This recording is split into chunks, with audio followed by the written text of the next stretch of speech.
மாண்புமிகு முதலமைச்சர் அவர்களே, அமைச்சர் பெருமக்களே, சட்டமன்ற உறுப்பினர்களே, நம்முடைய தமிழ்நாட்டு விவசாயிகளுடைய வாழ்வாதாரத்தை அழிக்க முயற்சிக்கின்ற மேகதாது அணை கட்டப்படக்கூடாது அப்படிங்கிறதா திராவிட முன்னேற்ற கழகத்துடைய உறுதியான நிலைப்பாடு. காவிரி நதிநீர்ல தமிழ்நாட்டுடைய உரிமை பறிபோக நாம ஒருபோதும் அனுமதிக்க கூடாது. காவிரி நடுவர் மன்றம், காவிரி நடுவர் மன்ற இடைக்கால தீர்ப்பு,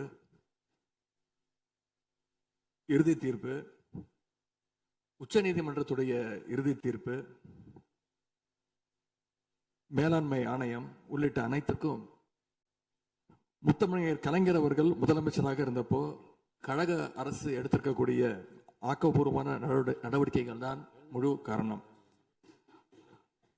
அதை இந்த அவையில் இருக்கக்கூடிய மூத்த உறுப்பினர்கள் அத்தனை பேரும் அறிவார்கள். ஒரு நீண்ட நெடிய சட்ட போராட்டம், அரசியல் போராட்டம் எல்லாத்தையும் நடத்தி தான் நாம காவிரி மீதான உரிமையை போராடித்தான் பெற்றிருக்கின்றோம். ஆனா அதை பறிக்கின்ற வகையில இன்றைக்கு கர்நாடக அரசு மேகதாதுல அணை கட்டுகின்ற முயற்சியில் ஈடுபட்டு வருகின்றது. அந்த முயற்சியை அவங்க எடுத்த பொழுது அந்த சமயத்துல எங்க கூட்டணியில் இருக்கக்கூடிய அந்த கட்சி கர்நாடகாவில் ஆட்சியில் இருந்தாலும் அதை பத்தி எல்லாம் கவலைப்படாம மேகதாது அணை திட்டத்தை எங்களுடைய தலைவர் அப்போதைய முதலமைச்சர் திரு முத்துவேல் கருணாநிதி ஸ்டாலின் அவர்கள் கடுமையாக எதிர்த்தார்கள்.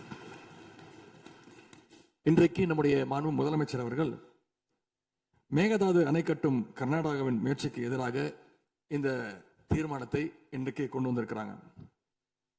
இதை திராவிட முன்னேற்ற கழகம் சார்பாக நாங்கள் மனதார வரவேற்கின்றோம். மேகதாது அணை கட்ட நினைக்கின்ற கர்நாடக அரசுக்கு எதிராக எங்களுடைய தலைவர்கள், எங்களுடைய அரசு எடுத்த நடவடிக்கைகள் சிலவற்றை இன்ற ஆளுங்கட்சிக்கும் முதலமைச்சருக்கும் அவைக்கும் நான் நினைவுபடுத்த விரும்புகின்றேன். 2021 ஆண்டு மே மாசம் நாங்கள் ஆட்சிக்கு வந்தோம். ஆட்சிக்கு வந்து அடுத்த மாசமே, ஜூன் மாசமே மேகதாது அணை கட்ட அனுமதி அளிக்க கூடாதுன்னு எங்களுடைய தலைவர் அவர்கள் பிரதமருக்கு அன்றைக்கு கடிதம் எழுதினார். பிறகு அதே கருத்தை வலியுறுத்தி ஜூலை மாதத்துல ஒன்றிய ஜல்சக்தித்துறை அமைச்சருக்கும் எங்களுடைய முதலமைச்சர் அவர்கள், எங்களுடைய தலைவர் அவர்கள் அன்றைக்கு ஒரு கடிதம் எழுதினார்கள். இதை அடுத்து அனைத்து சட்டமன்ற கட்சி தலைவர்கள் கூட்டத்தை கூட்டி எந்த காலத்திலும் அணையை கட்டக்கூடாது, அனுமதிக்க கூடாது என்ற தீர்மானத்தையும் நாங்கள் நிறைவேற்றினோம். ஜூலை மாதத்தில் மீண்டும் அதே ஒன்றிய அமைச்சர்கிட்ட நேரில் சென்றும் வலியுறுத்தி இருக்கிறோம். கடந்த 2022-23 ஆண்டு நிதியாண்டுல அணை கட்டுவதற்காக கர்நாடக அரசு 1000 கோடி ரூபாயை ஒதுக்கீடு செஞ்ச உடனே, இந்த விஷயம் தெரிஞ்ச உடனே இதே அவையில அதை கண்டிச்சு அரசினர் தனி தீர்மானத்தையும் எங்களுடைய அரசு அன்றைக்கு நிறைவேற்றுச்சு. அன்றைக்கு எங்களுடைய தலைவர் அவர்கள், முதலமைச்சர் அவர்கள் பேசும்போது சொன்னார், தமிழ்நாட்டின் உரிமையில நாம அனைவரும் ஒன்றுபட்டு நிற்போம் அப்படின்னு எங்களுடைய தலைவர் அன்றைக்கு இது அவையில குறிப்பிட்டு பேசியிருக்கிறார். மேகதாது அணை கட்டுறது பத்தின விரிவான திட்ட அறிக்கையை விவாதிக்கணும்னு காவிரி நதிநீர் மேலாண்மை ஆணைய கூட்டத்தில் கர்நாடக அரசும் ஒன்றிய அரசும் வச்ச அஜெண்டாவை நீக்க எங்க தலைவர் தலைமையிலான அரசு அன்றைக்கு கடுமையாக வலியுறுத்தியது. இதற்காக அன்றைய முதலமைச்சரான எங்களுடைய தலைவர் பிரதமருக்கு மீண்டும் ஒரு கடிதம் எழுதினார் ஜூலை மாதத்தில் 2022 ஆண்டு. அப்போதைய நீர்வளத்துறை அமைச்சர் ஆனந்த் திரு துரைமுருகன் தலைமையில் தமிழ்நாடு சட்டமன்ற அனைத்து கட்சி குழுவினர் ஒன்றிய ஜல்சக்தி அமைச்சரை நேரில் சந்திச்சு வலியுறுத்தி இருக்கிறாங்க.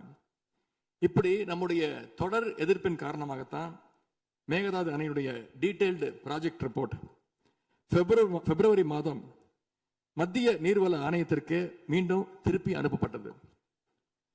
மேலும் கழக அரசுடைய எதிர்ப்பால மேகதாது அணையுடைய டேர்ம்ஸ் ஆஃப் ரெஃபரன்ஸை தன்னுடைய திட்டப்பட்டியலில் இருந்து ஒன்றிய சுற்றுச்சூழல் அமைச்சகமும் நீக்கினாங்க.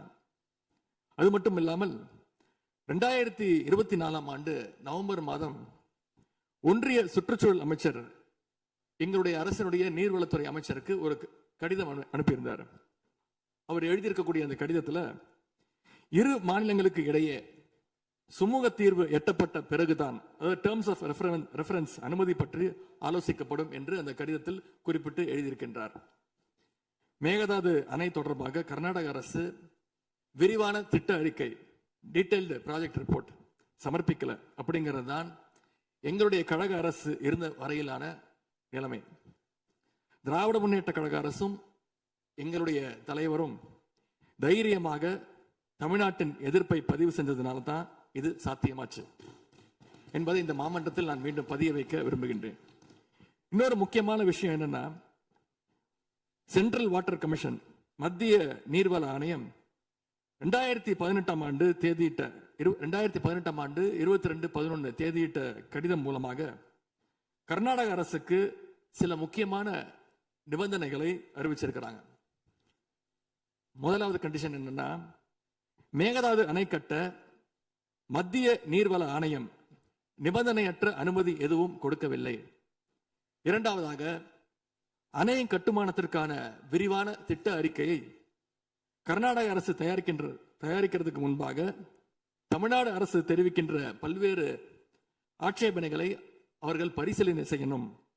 மூன்றாவதாக, மத்திய மின்வாரிய ஆணையத்திடமும் சம்பந்தப்பட்ட மாநிலத்தில் இருக்கக்கூடிய மத்திய நீர்வள ஆணைய யூனிட் கிட்டையும் கலந்து ஆலோசனை செய்ய வேண்டும். இது எல்லாத்திற்கும் மேலாக காவிரி வாட்டர் மேனேஜ்மெண்ட் அத்தாரிட்டியுடைய முன் அனுமதியையும் பெறணும் அப்படின்னு அந்த கடிதத்தில் தெளிவாக எழுதியிருக்கிறாங்க. எனவே மாண்புமிகு பேரவைத் தலைவர் அவர்களே, இந்த அரசு இதையெல்லாம் ஒன்றிய அரசு கிட்ட உறுதியாக எடுத்து பேசி காவிரியில நம்முடைய தமிழ்நாட்டுடைய உரிமையை நம்ம அனைவரும் சேர்ந்து நிலைநாட்டிட வேண்டும். இன்னொரு முக்கியமான விஷயத்தையும் இங்கே நான் பதிய வைக்க விரும்புகின்றேன். மேகதாது பிரச்சனை தொடர்பாக கடந்த 13/11/2025 ஆண்டு அன்றைக்கு உச்சநீதிமன்ற தீர்ப்பு வெளிவந்த பிறகு 4/3/2026 அன்றைக்கு அன்றைய முதலமைச்சரான எங்களுடைய தலைவர் அவருடைய உத்தரவின்படி தமிழ்நாடு நீர்வளத்துறை அரசு செயலாளர் ஒன்றிய ஜல்சக்தி துறை செயலாளருக்கு ஒரு கடிதம் எழுதியிருக்கின்றார்.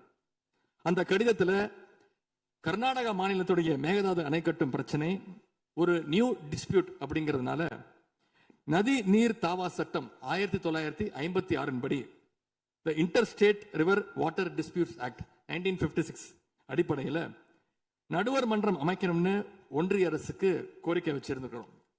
ஆகவே இந்த அரசு இப்ப கொண்டு வந்திருக்கக்கூடிய அந்த தீர்மானத்தில் மேகதாது அணை கட்டுறது தொடர்பாக தமிழ்நாடு அரசு மார்ச் 4ஆம் தேதி 2026 ஆண்டு அன்றைக்கு எழுதின கடிதத்தில் கேட்டுக்கிட்டபடி மாநிலங்களுக்கு இடையிலான நதிநீர் தாவா சட்டம் 1956 பிரிவு 4 கீழே அந்த அடிப்படையில் புதிய நடுவர் மன்றம் அமைக்க வேண்டும் என ஒன்றிய அரசை இப்பேரவை வலியுறுத்துகிறது அப்படிங்கிறத என்னுடைய பெயரில் கொடுக்கப்பட்டிருக்கக்கூடிய அந்த திருத்தத்தை சேர்க்க வேண்டும் என்று உங்களை நான் கேட்டுக்கொள்கின்றேன். கர்நாடகா மேகதாது அணை கட்டுறதை தடுக்க சட்ட ரீதியாகவும் பிரதமர் மூலமாகவும் இந்த அரசு எடுக்கின்ற அனைத்து முயற்சிகளுக்கும் திராவிட முன்னேற்ற கழகம் நிச்சயமாக துணை நிற்கும். மேகதாது அணை கட்ட முயற்சிக்கக்கூடிய கர்நாடக அரசை நாம அனைவரும் சேர்ந்து ஒற்றுமையாக இருந்து தடுத்து நிறுத்துவோம் என்று கூறி இந்த தீர்மானத்திற்கு எங்களுடைய முழு ஆதரவை நாங்கள் தெரிவித்துக் கொள்கின்றோம். அனு பேரவைத் தலைவர் அவர்களே, அதே போல இந்த ஆண்டு ஜூன் 12ஆம் தேதி மேட்டூர் அணையை திறக்காதனால இன்னைக்கு டெல்டா விவசாயிகள் கஷ்டத்தில் இருக்கிறாங்க. குறுவை சாகுபடி இன்றைக்கு பாதிக்கப்பட்டிருக்கு. அடுத்து நடக்க இருக்கக்கூடிய காவிரி வாட்டர் மேனேஜ்மெண்ட் அத்தாரிட்டி கூட்டத்தில் இது தொடர்பாக தமிழ்நாடு அரசு நம்முடைய தரப்பு நியாயங்கள் எல்லாம் எடுத்து வச்சு நமக்குரிய நீரை விரைவாக பெற்று தரணும்னு அந்த விவசாயிகள் சார்பாக இந்த அவையை நான் கேட்டுக்கொள்கின்றேன். இறுதியாக எங்களுடைய கழக தலைவர் அவருடைய அறிவுறுத்தலின் பேரில் ஒரு முக்கியமான வேண்டுகோளையும் நம்முடைய முதலமைச்சர் அவர்களுக்கு நான் வைக்க விரும்புகின்றேன். இன்றைக்கு நாம நிறைவேற்றுகின்ற இந்த தீர்மானம் மிக முக்கியமான ஒரு தீர்மானம். இந்த தீர்மானத்தை கடிதம் மூலமாக ஒன்றிய அரசுக்கு அனுப்பி வைப்பதற்கு பதிலாக தமிழ்நாட்டுடைய அனைத்து சட்டமன்ற கட்சி உறுப்பினர்களும் நாடாளுமன்ற உறுப்பினர்களும் சேர்ந்து ஒரு குழுவாக போய் ஒன்றிய அரசு கிட்ட கொடுத்து நம்முடைய ஒற்றுமையை நாம வெளிப்படுத்த வேண்டும் என்று கேட்டுக்கொள்கின்றேன். அதற்கு திராவிட முன்னேற்ற கழகம் தயாராக இருக்கின்றது. அரசியல் வேறுபாடுகளை எல்லாம் கடந்து செயல்பட இந்த அரசும் முன்வரணும்னு எங்களுடைய தலைவரின் சார்பாக கேட்டுக்கொண்டு தீர்மானத்தை முழுமனதாக ஆதரித்து அமைகின்றேன். நன்றி, வணக்கம். அவை முன்னவர் அவர்கள் மெத்தன போக்கு என்ற வார்த்தை நீக்கப்பட வேண்டும் என்று கோரினார். அவை நடவடிக்கை குறிப்பை பார்த்து பின்னர் அது பற்றி முடிவெடுக்கப்படும். பதிலுரை மாண்புமிகு முதலமைச்சர் அவர்கள்.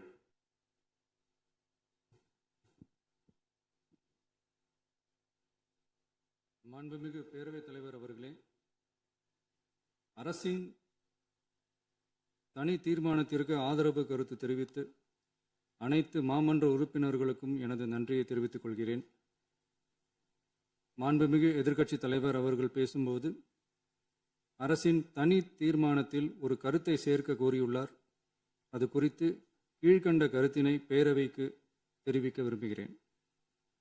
மேகதாது பிரச்சினை சம்பந்தமாக எனது தலைமையில் 26/5/2026 அன்று மேகதாது பிரச்சினைக்காக பிரத்யேகமாக தனி நடுவர் மன்றம் அமைப்பது குறித்து சட்ட வல்லுநர்களுடன் கலந்தாலோசித்து தனி நடுவர் மன்றம் அமைக்க ஏற்கனவே தேவையான சட்ட நடவடிக்கைகள் எடுக்கப்பட்டு வருகின்றன. எனவே எதிர்க்கட்சி தலைவரால் அளிக்கப்பட்ட கருத்தினை 4வது பத்திக்கு அடுத்து கூடுதலாக சேர்க்கலாம் என மாண்புமிகு பேரவைத் தலைவர் அவர்களை கேட்டுக்கொள்கிறேன்.